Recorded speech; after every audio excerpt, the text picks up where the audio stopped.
사도행전 23장 11절에서 24절까지 말씀입니다. 사도행전 23장 11절에서 24절 말씀, 제가 가진 성경으로 신약성경 229페이지에 있습니다. 사도행전 23장 11절에서 24절 말씀 제가 봉독해 드립니다. 그날 밤에 주께서 바울 곁에 서서 이르시되 담대하라, 내가 예루살렘에서 나의 일을 증언한 것 같이 로마에서도 증언하여야 하리라 하시니라.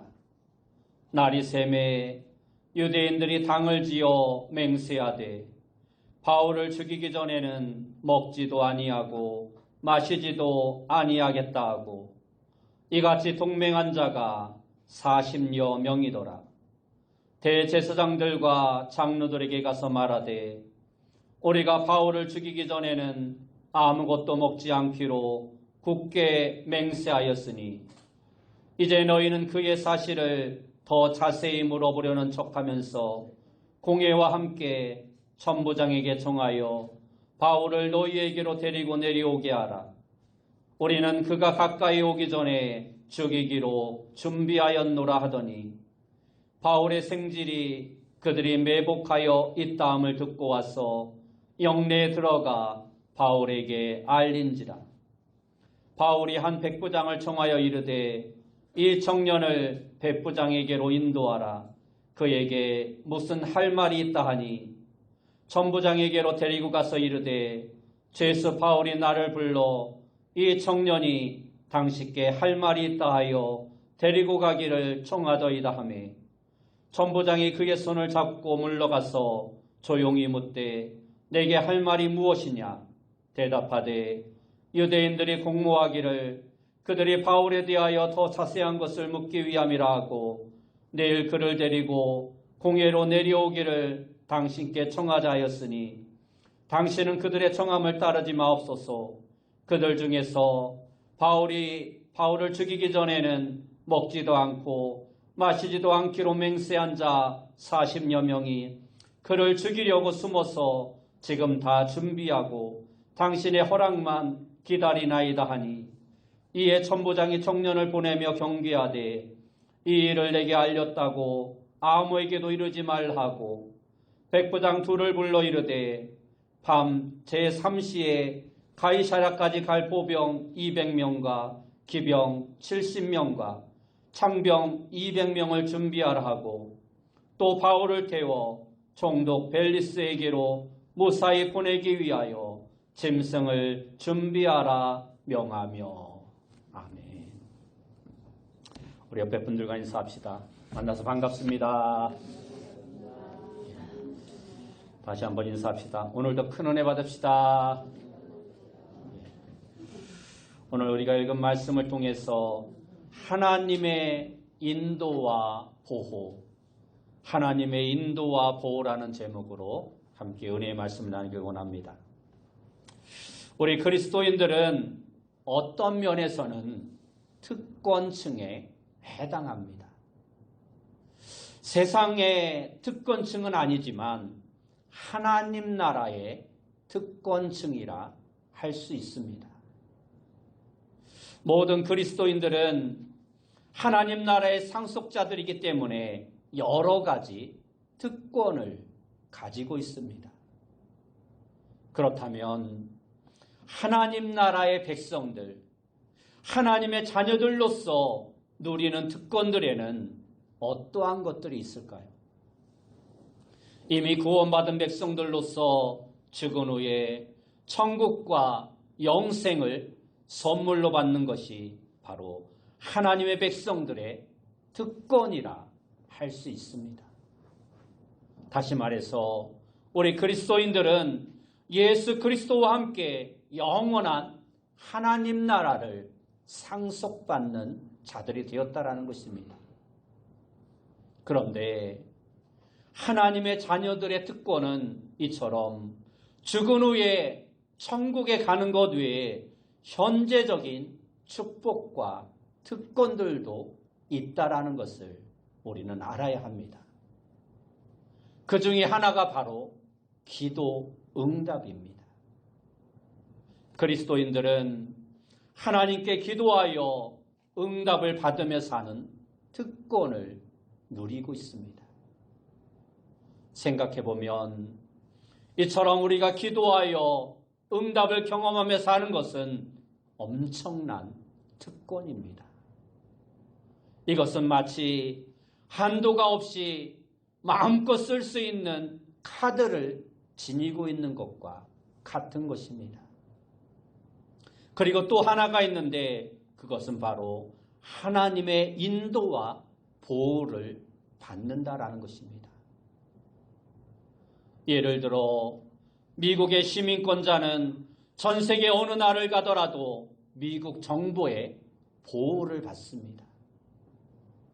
그렇기에 외국에 가서 살 때 위험한 상황이 되면 대사관에 연락을 하여 언제든 도움을 받을 수 있습니다. 특별한 상황이 되면 미국의 보호 속에서 귀국할 수 있도록 도움을 받을 수 있는 것입니다. 군용기와 같은 비행기에 태워 본국까지 안전하게 인도를 받을 수 있는 것입니다. 성경에서도 이러한 이야기는 수없이 등장하고 있습니다. 그 가운데 대표적인 이야기를 들라면 이스라엘 백성들의 출애굽과 광야 40년을 지내는 이야기를 생각해 볼 수 있습니다. 하나님의 백성으로서 이스라엘 사람들은 애굽 사람들과는 전혀 다른 놀라운 경험을 하였습니다. 10가지 재앙이 애굽에 내릴 때에도 이스라엘 백성들이 살던 고센 땅에는 아무 재앙이 내리지 않았습니다. 우박이나 메뚜기 재앙의 경우도 이스라엘 사람들이 살던 고센 땅에는 안전하였으며 우박도 내리지 않았습니다. 결정적인 사건은 10번째 재앙입니다. 장자의 죽음이 애굽 전역에 닥쳐왔을 때 이스라엘 사람들은 그 재앙에서 안전할 수 있었습니다. 물론 거기에는 하나님께서 모세에게 지시한 대로 양의 피를 문 임방과 문설주에 바르고 그 집 안에 머물러 있어야 보호를 받을 수 있었습니다. 광야 40년의 생활은 이러한 하나님의 인도와 보호를 더 생생하게 볼 수 있습니다. 하나님께서 이스라엘 백성들을 만나와 메추라기로 먹이시고 반석에서 물을 내시며 낮에는 구름 기둥으로 밤에는 불 기둥으로 이스라엘 백성들을 친히 인도해 주셨습니다. 모세는 신명기 8장에서 이스라엘 백성들에게 이 광야 생활을 상기시켜 주면서 하나님의 보호와 인도에 대해 이렇게 말씀하고 있습니다. 신명기 8장 2절에서 4절 말씀에 보면 내 하나님 여호와께서 이 40년 동안에 내게 광야길을 걷게 하신 것을 기억하라. 이는 너를 낮추시며 너를 시험하사 내 마음이 어떠한지 그 명령을 지키는지 지키지 않는지 알려 하심이라. 너를 낮추시며 너를 줄이게 하시며 또 너도 알지 못하며 내 열조도 알지 못하던 만나를 내게 먹이신 것은 사람이 떡으로만 사는 것이 아니요 여호와의 입에서 나오는 모든 말씀으로 사는 줄을 내가 알게 하려 하심이라. 이 40년 동안에 내 의복이 헤어지지 아니하였고 내 발이 부르트지 아니하였느니라 말씀하고 있습니다. 그리고 마침내 하나님께서는 이스라엘 백성들을 약속의 땅인 가나안 땅으로 인도해 주셨습니다. 특별히 오늘 본문에 나오는 바울 사도처럼 복음을 위하여 일하는 사람은 하나님의 특별한 인도와 보호를 받습니다. 물론 그 가운데 고난이 없는 것은 아닙니다. 환난이 없는 것도 아닙니다. 예수님께서 미리 예고하신 것처럼 복음을 위해 일하는 사람들은 여러 가지 환난을 당합니다. 그러나 그러한 환난 가운데서도 하나님의 생생한 보호와 인도를 경험하게 되는 것입니다. 오늘 본문은 바울이 예루살렘에 와서 약 열흘 후에 있었던 일을 기록하고 있습니다. 바울은 성령의 지시로 예루살렘에 가면 결박과 환난이 기다리고 있으리라는 것을 이미 알고 있었습니다.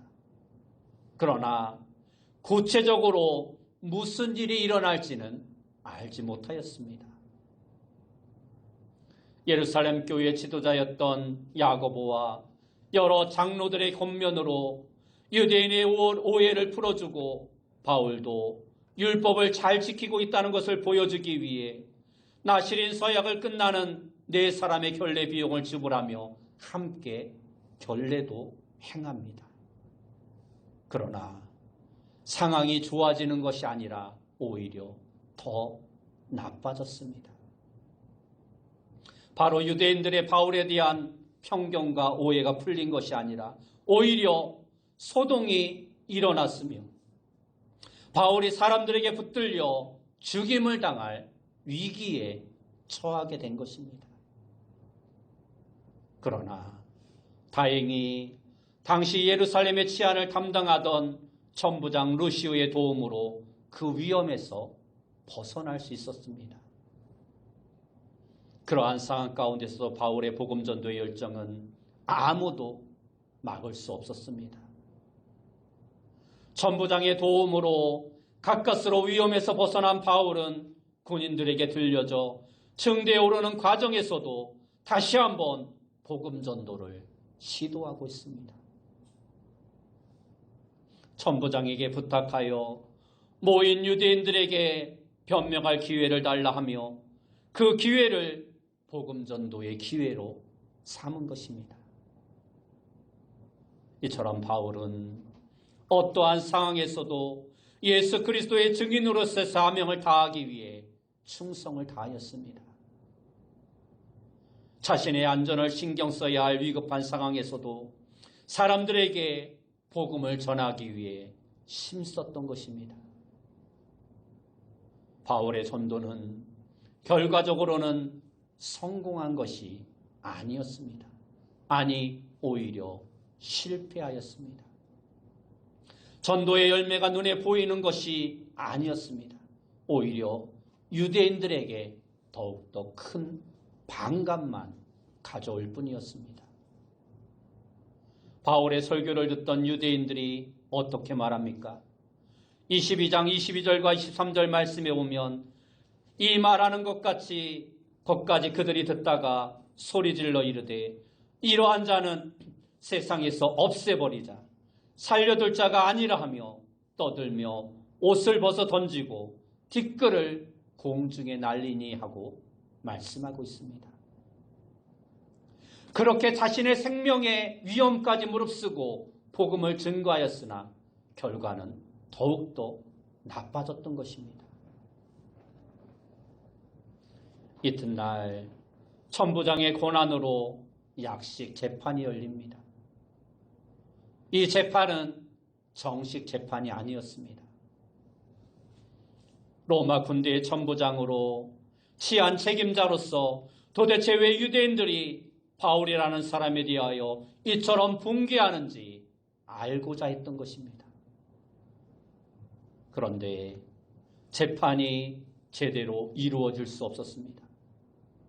바울이 한마디 하자 유대인 종교 지도자들이 더욱 분노하게 되었고 뿐만 아니라 유대교의 분파 중에서 라이벌 관계였던 바리새파와 사두개파 사이에 분쟁이 일어나게 되었던 것입니다. 오늘 본문은 그날 밤에 하나님께서 바울에게 나타나셔서 말씀해 주신 내용부터 그 다음에 있었던 사실들에 대하여 전해주고 있습니다. 본문 11절 말씀에 보면 그날 밤에 주께서 바울 곁에 서서 이르시되 담대하라. 내가 예루살렘에서 나의 일을 증언한 것 같이 로마에서도 증언하여야 하리라 하시니라 말씀하고 있습니다. 이 말씀은 하나님께서 친히 바울을 지켜주시겠다라는 약속의 말씀인 것입니다. 이 말씀을 들은 바울의 마음은 평안하였을 것입니다. 앞으로 어떠한 일이 닥칠는지 모르지만 분명한 것은 하나님께서 그를 로마까지 지키시고 보호해 주실 것이라는 것입니다. 세상 사람들은 단지 안전을 원하고 건강을 원합니다. 오래오래 건강하게 살고 싶어 많은 것들을 준비합니다. 보험도 들고 저축도 해놓습니다. 이러한 준비를 하는 것이 나쁜 것은 아닙니다. 그러나 우리 그리스도인들은 달라야 합니다. 무엇이 달라야 합니까? 우선순위가 달라야 합니다. 물론 준비하지 말라는 것이 아닙니다. 그러나 우선순위에 있어서 달라야 한다는 것입니다. 막연하게 오랫동안 건강하게 사는 것이 목적이 아니라 우리 그리스도인들은 하나님께서 각자에게 주신 사명을 먼저 생각하는 자가 되어야 합니다. 그리고 그 사명을 이루어서 어떻게 하면 하나님께 영광을 돌릴 것인가를 먼저 생각하는 자가 되어야 합니다. 그러면 하나님께서 우리에게 그 사명을 이루시기까지 우리를 지키시고 안전하게 인도해 주실 것입니다. 그러므로 우선순위가 바뀌면 안 되는 것입니다. 바울처럼 하나님께서 주신 사명을 이루는 것이 중요하지 단순히 오래오래 건강하게 사는 것이 주 목적이 되어서는 안 된다라는 것입니다. 오늘 본문은 특별히 바울이 예루살렘에서 암살당할 위험에 처했지만 하나님께서 여러 사람들을 통해 구해주시고 안전하게 가이사랴까지 호송당하는 사건을 기록하고 있습니다. 먼저 하나님은 바울의 조카가 40명이나 되는 사람들이 바울을 죽이기 전까지는 먹지도 아니하고 마시지도 않겠다 맹세한 사실을 알게 하십니다. 바울의 조카가 우연히 그들의 음모를 알게 되었지만 우연히 들은 것 또한 하나님의 도우심이 있었음을 우리는 부인할 수 없는 것입니다.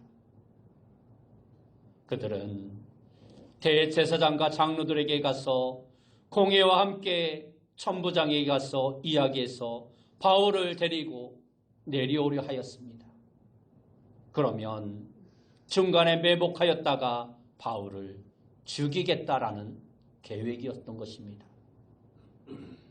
두 번째로 바울의 조카가 이러한 유대인들의 계약을 알았을 때 바울을 찾아가서 그 사실을 알립니다. 이어서 바울은 곁에 백부장을 불러 그의 조카를 천부장에게 인도하도록 요청합니다. 그리고 백부장은 바울의 조카를 데리고 천부장에게 가서 바울이 한 말을 그대로 전해줍니다. 바울이 청년을 천부장에게 데리고 가라 하면서 중요한 정보를 전해줄 말이 있다고 이야기한 것입니다. 천부장은 바울의 조카를 데리고 조용한 곳으로 가서 유대인들의 음모에 대해 듣게 됩니다. 그리고 그 청년에게 자기를 만난 일을 아무에게도 말하지 말라 당부합니다. 그리고 천부장은 그 이야기를 들은 즉시 지체하지 않고 그 밤에 바울을 안전하게 가이사랴까지 호송할 계획을 세우고 그것을 실천합니다. 백부장 2명을 불러 가이사라까지 바울을 호송할 병사로 보병 200명, 기병 700명, 창병 200명, 도합 470명의 병사들을 준비시켰던 것입니다. 한 명의 제수를 호송하기 위해, 그것도 유대인 제수를 호송하기 위해 470명이나 되는 많은 군사를 대동했던 것입니다. 천부장 루시아는 거기서 그치지 않았습니다. 바울을 보호하기 위해 정동 루시아에게 편지까지 써서 보내고, 그 편지의 내용이 26절에서 30절까지 기록되어 있습니다. 그런데 그 편지의 내용 가운데 사실과 맞지 않는 내용도 있습니다. 천부장 루시아는 바울이 로마 시민권자인 것을 알고 구해주려 했다고 쓰고 있지만 사실은 아닙니다. 처음부터 바울이 로마 사람인 것을 그는 알지 못하였습니다. 나중에 그가 부하들에게 바울을 채찍질하라고 했을 때 바울이 자신의 신분을 말하여 알게 되었던 것입니다. 그런데 로마 천부장은 벨리스 총독에게 편지를 쓰면서 마치 처음부터 바울이 로마 사람인 것을 알고 있는 듯이 편지를 쓰고 있습니다. 총독에게 환심을 사기 위해 약간의 거짓말을 섞었던 것입니다. 그렇지만 중요한 것은 로마 천부장이 어떤 의도가 되었던 바울을 위험으로부터 보호하고 지켜주는 데 있어서 결정적인 역할을 하였다라는 것입니다. 그리고 이 모든 사건을 누가 주관하고 있습니까? 바로 전능하신 하나님께서 전도자 바울을 지키기 위해 로마 군인들과 총독까지 사용하고 있는 것입니다. 이 모든 사건을 주관하고 인도하시는 분이 바로 하나님이시라는 것입니다. 이처럼 우리는 성경을 통해서 하나님은 우리 눈에 보이지 않지만 언제나 당신의 백성들, 당신의 자녀들을 돌보시고 인도해 주신다라는 것을 알 수 있습니다. 성경에서 모든 이야기의 배후에서 역사하시는 분이 바로 우리 하나님이신 것입니다. 구약 성경을 보면 야곱이 20년 동안 외삼촌 집에서 살다가 가나안 땅으로 돌아갈 계획을 세웁니다. 이 야곱이 어떤 사람이었습니까? 매우 교활한 사람입니다. 아버지도 속이고 형까지 속였던 인물입니다. 그러한 야곱이 외삼촌 라반의 집에 가서 살게 되는데 이 외삼촌 라반의 속임수는 야곱보다 한 수 위입니다. 외삼촌은 야곱에게 딸 라헬을 주기로 약속을 하고 7년을 일을 시켰는데 첫날 밤 신부 바꿔치기를 합니다. 라헬 대신에 노이였던 레아를 들여보낸 것입니다.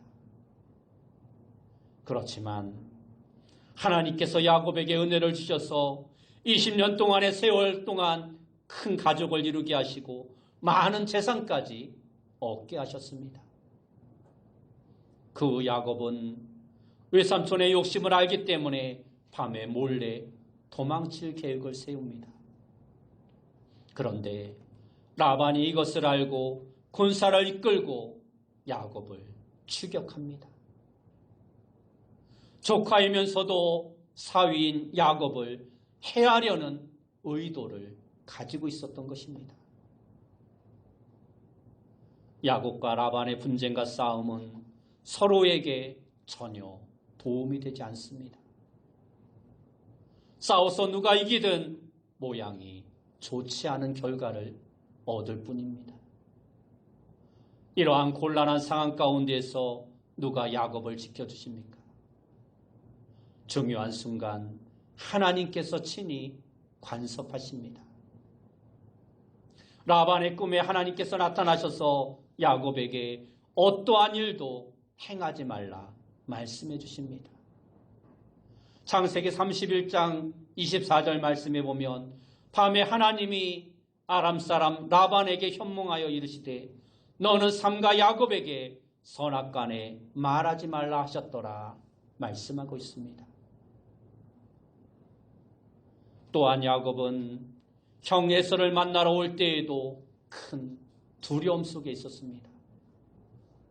야곱이 선발대를 보냈는데 돌아와서 보고하기를 형이 400명의 군사를 거느리고 오고 있다라는 것입니다.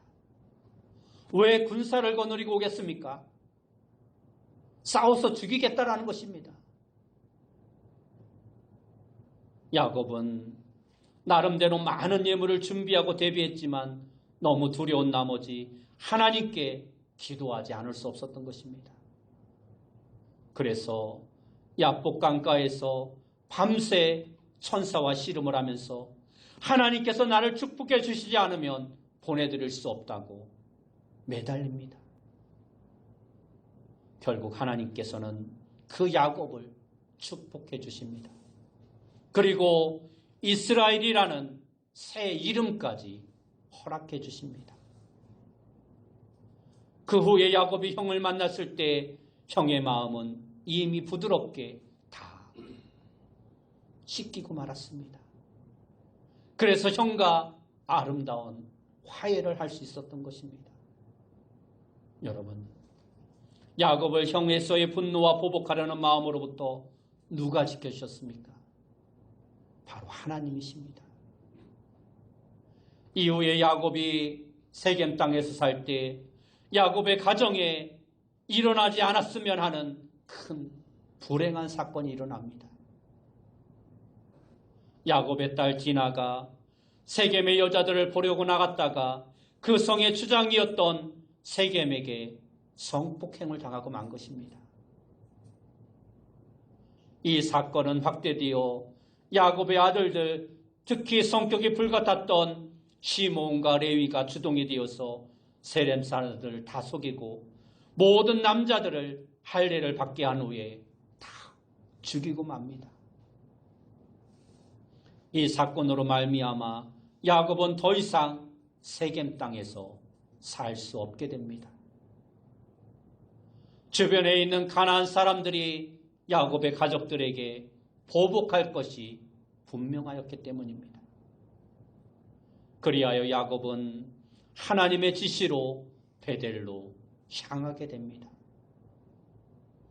그런데 성경에서는 오히려 가나안 사람들이 야곱을 두려워하는 마음이 생겨 아무도 이 야곱이 베델로 향하여 가는 길을 추적하지 않았다라고 말씀하고 있습니다.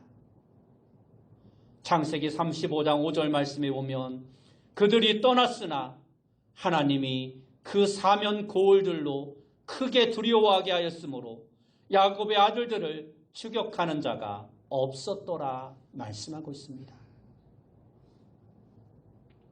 누가 가나안 사람들로 하여금 이처럼 이스라엘을 두려워하는 마음을 갖게 하셨습니까? 하나님이십니다. 인간으로서는 할 수 없습니다. 세겜의 족속들은 강한 족속들이었고 숫자도 훨씬 더 많았습니다. 그런데 그들이 한낱 이방인이었던 야곱과 그의 가족들을 두려워하였다라는 것입니다. 한 가족을 두려워하여 감히 추격하지도 못하였다라는 것입니다. 하나님의 인도와 보호 이야기는 야곱의 이야기 속에서만 찾을 수 있는 것이 아닙니다. 성경의 모든 인물들의 이야기 속에서 우리는 쉽게 찾을 수 있습니다. 아브라함, 이삭, 요셉, 모세, 다윗, 다니엘의 이야기 속에서도 우리는 이처럼 하나님이 인도해 주시고 보호해 주신 이야기를 너무나 많이 찾고 알고 있습니다. 그렇다면 우리는 하나님께서 이처럼 전도자 바울을 지켜주신 이야기와 야곱과 함께 하시고 위험한 순간 때마다 지켜주신 이야기를 통해 무엇을 깨달을 수 있을까요? 첫째로 우리 하나님은 당신의 자녀들, 즉 하나님 나라의 백성들을 지키시되 눈동자같이 지켜주신다라는 것입니다. 시편 121편 4절 말씀에 보면 이스라엘을 지키시는 이는 졸지도 아니하시고 주무시지도 아니하시리로다 말씀하고 있습니다. 또한 신명기 32장 10절 말씀에 보면 여호와께서 그를 황무지에서 짐승이 부르짖는 광야에서 만나시고 호위하시며 보호하시며 자기의 눈동자같이 지키셨도다 하고 말씀하고 있습니다. 여러분, 눈동자가 얼마나 빠른지 아십니까? 앞에서 갑자기 뭔가가 뻥 터져도 순식간에 그 눈동자가 눈을 보호합니다. 이건 내가 하는 것이 아닙니다. 하나님이 그렇게 만드신 것입니다. 이처럼 하나님은 우리를 눈동자처럼 지키시고 보호하시는 분이십니다. 두 번째로 하나님은 우리를 인도하시되 목자가 양을 인도하듯이 인도해 주십니다. 이 귀한 진리를 가장 잘 깨달은 사람은 자신이 직접 양을 치는 목자의 삶을 살았던 다윗입니다. 그래서 다윗은 시편 23편에서 하나님을 자신의 목자라 고백하면서 하나님이 지키시고 인도해 주심을 아름다운 시로 고백하였던 것입니다. 세 번째로 하나님은 아버지가 자녀를 돌보시듯이 우리를 돌보시고 인도해 주시는 분이십니다. 예수님은 유명한 산상수훈에서 공중의 새를 보라고 하시면서 마태복음 6장 26절의 말씀에 보면 공중의 새를 보라, 심지도 않고 거두지도 않고 창고에 모아들이지도 아니하되 너희 하늘 아버지께서 기르시나니 너희는 이것들보다 귀하지 아니하냐 말씀하고 있습니다. 또한 마태복음 10장 29절에서 31절 보면 참새 2마리가 한 아사리온에 팔리지 않느냐. 그러나 너희 아버지께서 허락하지 아니하시면 그 하나도 땅에 떨어지지 아니하리라. 너희에게는 머리털까지 다 세신 바 되었나니 두려워하지 말라. 너희는 많은 참새보다 귀하니라 하고 말씀하고 있습니다. 우리의 머리털까지 다 세신 바, 우리의 모든 것을 다 알고 계신다라는 것입니다. 이처럼 하나님은 날마다 우리를 지키시고 보호해 주시고 우리가 가는 모든 걸음을 가장 좋은 길로, 가장 편안하고 안전한 길로 인도해 주시는 분이십니다. 마지막으로 한 가지 더 생각해 볼 것은 이처럼 날마다 하나님의 인도와 보호 속에 사는 사람들은 어떻게 해야 하는가 하는 것입니다. 우리 모두는 이처럼 하나님의 인도와 보호 가운데 있음을 믿고 아무것도 염려하지 말고 오직 기도로서 하나님께 우리의 모든 것을 맡기고 평안한 삶을 살아가는 자가 되어야 합니다. 그리고 삶의 우선순위를 정하여 무엇보다 먼저 하나님 나라와 그의 의를 구하는 삶을 살아가는 자가 되어야 합니다. 또한 오늘 사도 바울처럼 우리에게 주신 사명을 생각하며 복음 증거의 삶을 살아가는 자가 되어야 합니다. 때를 얻든지 못 얻든지 듣든지 아니 듣든지 사도 바울도 복음을 전하였지만 그들의 반응은 오히려 안 좋은 쪽이었습니다. 복음을 거부하였습니다. 그러할지라도 우리는 때를 얻든지 못 얻든지 복음을 증거하는 일에 힘쓰는 자가 되어야 하는 것입니다. 아울러 우리의 창조주시며 선한 목자 되신 하나님께 날마다 감사와 찬양과 영광을 돌리는 삶을 살아가는 자가 되어야 합니다. 여러분 모두가 이처럼 우리의 모든 순간마다 우리를 인도하시고 보호하시는 하나님의 은혜를 생각하며 담대함을 가지고 승리하는 삶을 살아가는 귀한 성도님들이 다 되시길 예수님의 이름으로 축원합니다. 기도하겠습니다. 사랑하는 주님 감사합니다. 때로 우리의 삶이 힘들고 어렵고 고통과 환난과 어려움 속에 살아갈 때가 너무나 많지만 그럼에도 불구하고 하나님께서 우리의 모든 걸음걸음을 선하게 인도하고 계심을 믿으며 하나님께서 우리에게 맡기신 사명을 충성스럽게 감당하며 살아가는 자 되어줄 수 있도록 인도하여 주옵소서. 예수님의 이름으로 기도드리옵나이다.